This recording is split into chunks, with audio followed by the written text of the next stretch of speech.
Assalamualaikum warahmatullahi wabarakatuh. Om Swastiastu, Namo Buddhaya, salam kebajikan dan salam sejahtera bagi kita semua. Perkenalkan, nama saya Syafira Dia Puspita dengan NIM 4421079 dari kelas 444B37, Prodi Ilmu Komunikasi, Kampus UBSI Pemuda. Pada kesempatan kali ini, saya akan mempresentasikan tentang gaya komunikasi Presiden Kiai Haji Abdurrahman Wahid, atau biasa disebut dengan Gus Dur. Yang pertama, apa sih itu komunikasi? Komunikasi adalah salah satu komponen yang penting dalam kehidupan kita sehari-hari. Sebagian besar kegiatan yang dilakukan manusia membutuhkan komunikasi agar berjalan dengan lancar. Begitupun dalam tatanan negara dan politik. Komunikasi sangat penting agar tujuan negara tercapai dengan baik. Siapapun yang menjabat dalam tatanan negara, bahkan presiden sekalipun, harus menciptakan komunikasi yang efektif agar tersampaikan segala aspirasinya dan mendapatkan kepercayaan dari warga negara. Maka, tiap presiden yang menjabat di negara Indonesia, tiap individunya memiliki gaya komunikasi yang berbeda dalam memimpin. Salah satu contohnya adalah Presiden Republik Indonesia keempat, yaitu Dr. Kiai Haji Abdurrahman Wahid, atau dikenal sebagai Gus Dur, yang memiliki gaya komunikasi yang menarik. Selanjutnya ada gaya komunikasi. Gaya komunikasi merupakan jendela untuk memahami bagaimana dunia memandang seseorang sepenuhnya sebagai suatu kepribadian unik. Hal ini mempengaruhi hubungan seseorang baik dalam karir dan kesejahteraan emosional. Cara atau gaya komunikasi terkadang menjadi lebih penting dari konten komunikasi tersebut. Banyak orang memahami konten dengan baik, tapi pesan komunikasinya tidak sampai atau tidak diterima karena ketidakmampuan dalam menyampaikan pesan tersebut. Dalam gaya komunikasi, memiliki 4 jenis gaya komunikasi. Apa aja sih? Yang pertama ada gaya komunikasi pasif. Individu yang menggunakan gaya komunikasi pasif sering bertindak acuh, tak acuh, serta mengalah pada orang lain. Komunikator pasif biasanya gagal dalam mengungkapkan perasaan atau kebutuhan mereka, serta memilih untuk mengajukan orang lain dalam mengekspresikan diri. Seringkali, kurangnya komunikasi luar dari komunikator pasif dapat menyebabkan kesalahpahaman, memicu amarah atau kebencian. Pada saat bersamaan, komunikator ini dapat lebih aman untuk diajak bicara ketika muncul konflik.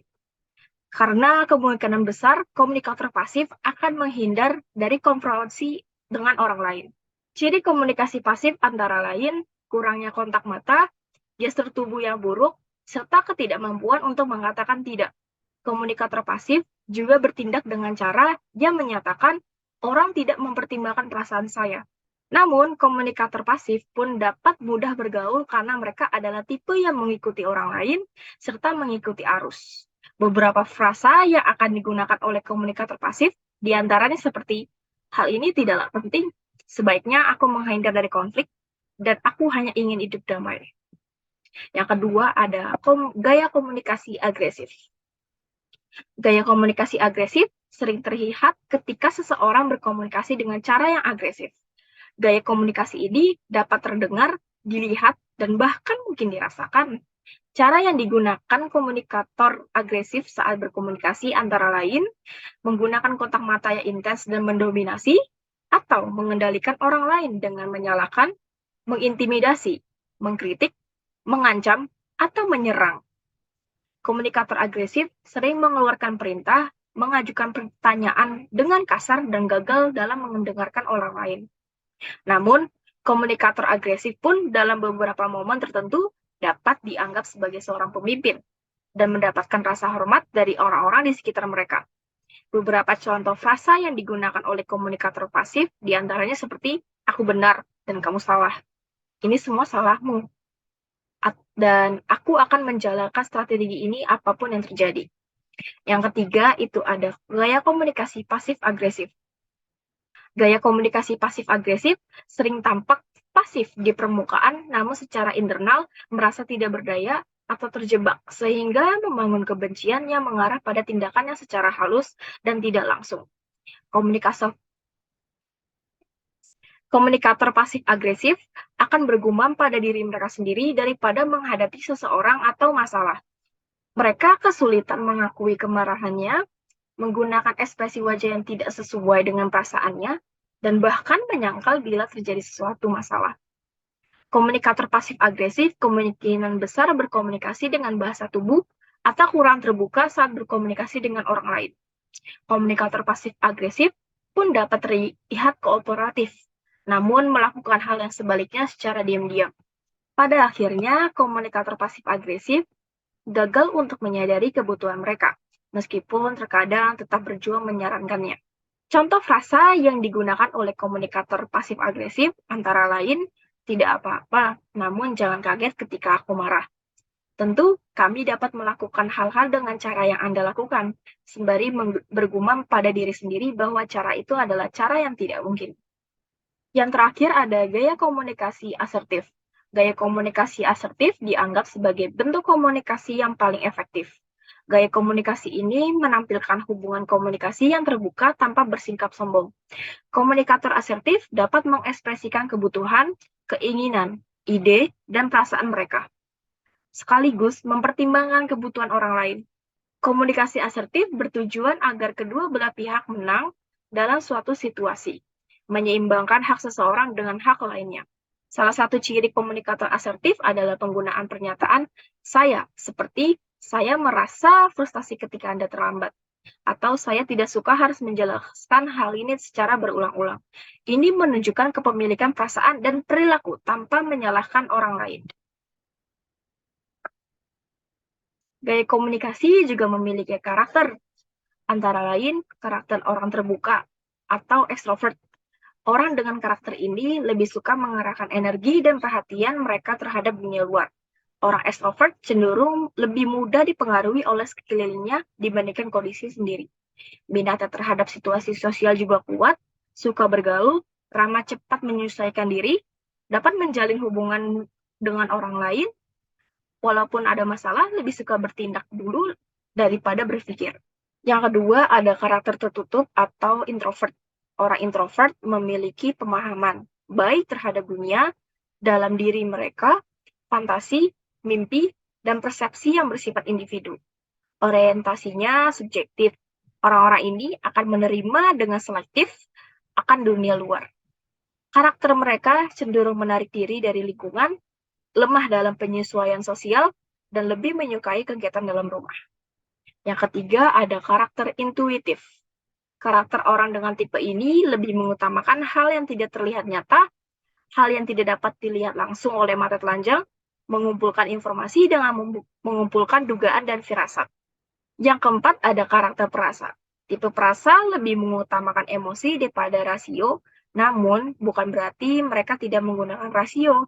Hanya saja emosi dan perasaan lebih mendominasi ketika berkomunikasi dengan orang lain, hangat, empati, dan simpati. Yang terakhir ada karakter penilai. Tipe penilai adalah karakter yang terkesan menghakimi, tidak sabar, langsung memberikan penilaian terhadap orang lain, memiliki gaya hidup yang terencana dan teratur, atau terkesan kaku. Siapa sih yang nggak kenal Kiai Haji Abdurrahman Wahid atau biasa dipanggil Gus Dur? Beliau merupakan Presiden keempat Republik Indonesia. Pada jurnal kontroversi Gaya Komunikasi Politik Presiden Kiai Haji Abdurrahman Wahid yang ditulis oleh Angela Ervina, Rahmat Kriyanto, dan Maulina Pia Wulandari, menyatakan bahwa Gus Dur dikenal sebagai ulama dan politikus yang sangat kontroversial atas pemikiran kritisnya.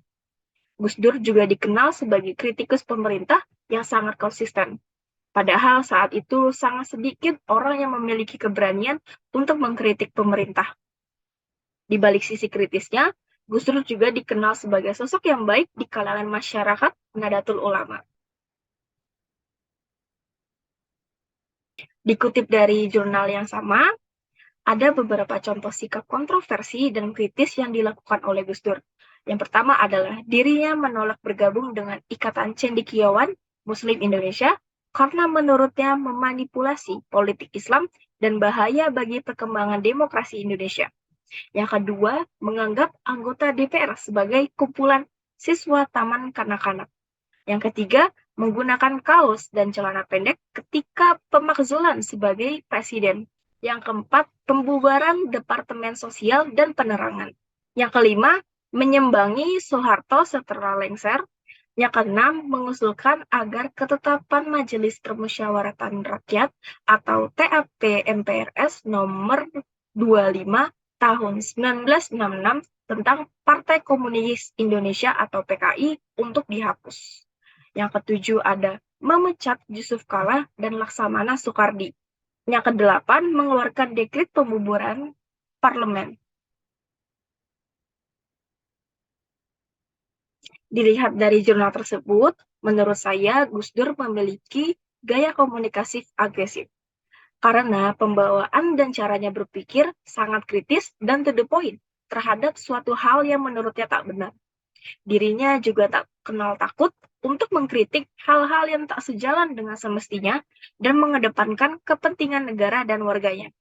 Menurut saya, Gus Dur juga memiliki karakter orang tertutup, penilai, asertif, doer atau pelaku, analytical, dan thinker.